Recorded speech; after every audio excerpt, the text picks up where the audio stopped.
Hi, my name's Melissa. I'm a nutrition senior at Cal Poly, and I was just going to show you a quick way to make a healthy lunch that can be also a pre or post workout meal. When I used olive oil, so a lot of people think that oil, because it's a fat, is really bad for you, and some fats are good for you and some fats are bad for you, but you want to try to use the fats and the oils particularly that these are in. You want to use unsaturated fats. So those could be monounsaturated fats or polyunsaturated fats. So you could see any of those labels on there. But olive oil and canola oil are both very high in unsaturated fats. So those are much better for you. You want to stay away from things like butter because those have a lot of saturated fat. So vegetables are obviously a very important food group to have in your diet. They're very high in all kinds of vitamins and minerals. All of the different vegetables have different vitamins and minerals, so it's really good to have variety with fruits and vegetables. But vegetables also have a lot of antioxidants, which have been proven to prevent a lot of chronic diseases like cancer. And so that's one reason that a lot of people really are pushing fruits and vegetables. And so it's always good to try to eat them as much as you possibly can. You can kind of think of them as a free food where you can never really eat too much.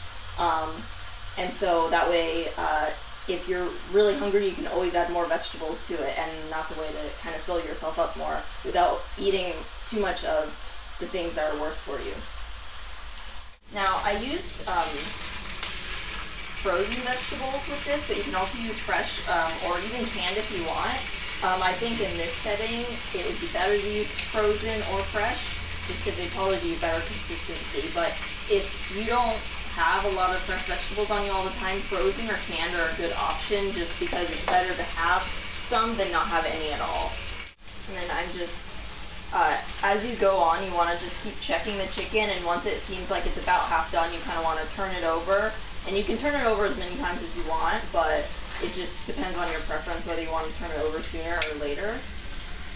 And so while I do that, I'm going to toast some bread because I'm going to make this into a sandwich.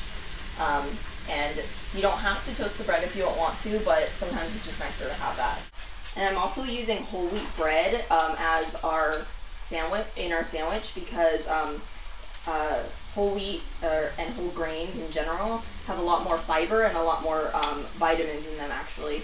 And a lot of people don't know that, but it is amazing how much health benefit you can get from just changing to having at least half of your grains being whole grains. So while these are kind of cooking, I'm just going to chop up this avocado and tomato, and I'm going to use it on the sandwich. And when you do this part, you want to make sure not to go too deep with the knife because otherwise you'll cut your hand. So just be very careful when you do that. And another way you could do it is to even scoop it out first, or any other way you'd really like if you're afraid of cutting yourself. And so I'm going to kind of season this chicken. Just going to put some pepper on it on both sides. And then I'm going to put some oregano, basil, thyme, and rosemary on it. You don't want as much thyme and rosemary because they're a little bit stronger herbs, but you can go a little bit crazier with the oregano and the basil. And then I'm going to turn it over and do the same to this side. And at the same time, I'm going to be still stirring the veggies, and I'm also going to season those. And I didn't add any extra salt onto any of these because obviously salt's bad for you, so I just try not to use as much salt as possible just to make it a little bit healthier. And I try to use the natural flavor of it and the natural salt in it to make it flavorful, as well as the seasonings that I put on it. While I'm waiting for the chicken and the veggies to finish cooking, I'm going to chop up this tomato into slices so I can put it on my sandwich. Whenever you chop a tomato, you always want to make sure you have a sharp knife, because otherwise it will squish the tomatoes. So if you've ever had squished tomatoes when you chop them, it's because your knife's not sharp enough. So a lot of people don't eat chicken breast because they think that since it's a white meat, dry all the time. But really what you want to do is just make sure you don't overcook it. And so you just have to keep a really good eye on it. And if you really have an issue with it, then try using what are called wet methods of cooking. So that includes boiling it, or anything basically, or steaming it, anything that involves water, you can think of as a wet method. And that usually keeps it much moister and more tender also. And then how you know chicken breast is done, basically, you see how I have a little bit of translucent chicken right there? So that's not done yet. It hasn't cooked all the way through.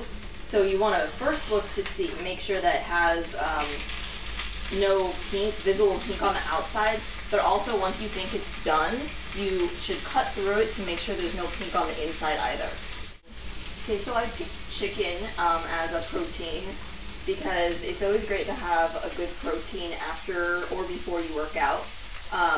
And chicken is not only popular, but it's also a good source of protein, but at the same time, it's relatively low in fat for meat.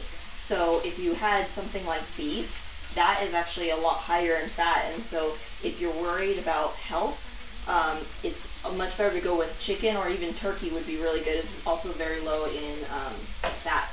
And so that's why I chose that. And you don't have to do a meat. You can do some other kind of protein like a tofu or beans. Those are very high in protein.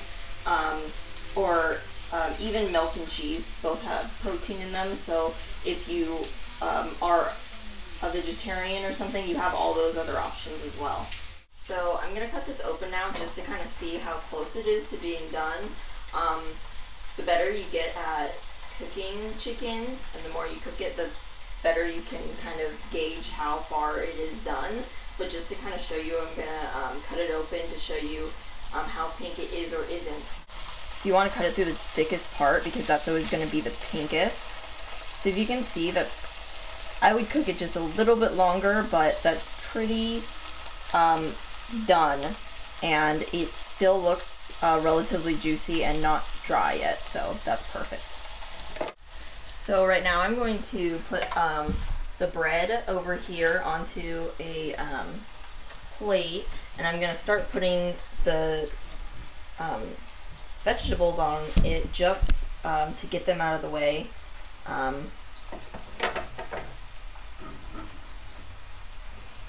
And then I'm gonna spread that out in a second. And you can use as much or as little avocado or tomatoes as you want. It's really your preference. Okay, so now since it's done, I'm gonna bring it over to the cutting board, and I'm gonna cut it into slices so that it is in a really nice shape for a sandwich, because sometimes it's hard to eat a giant piece of meat in a sandwich. And then I'm going to add the chicken onto the sandwich.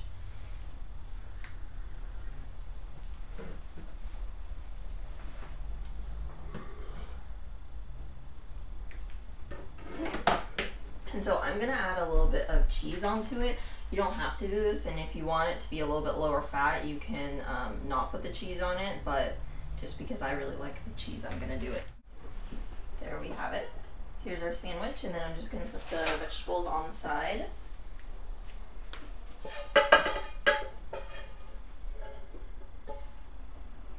And there you go.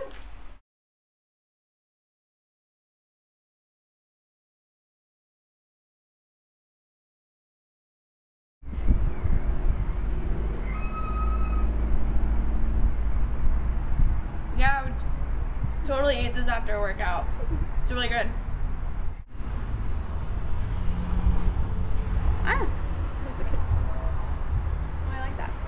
I really like the sandwich. I would actually probably eat this, not just after a workout. I really like avocado and tomato and chicken though, so this is actually really good, and it's nice knowing that it's actually healthy for you, because trying to make food that tastes good and is healthy is really hard.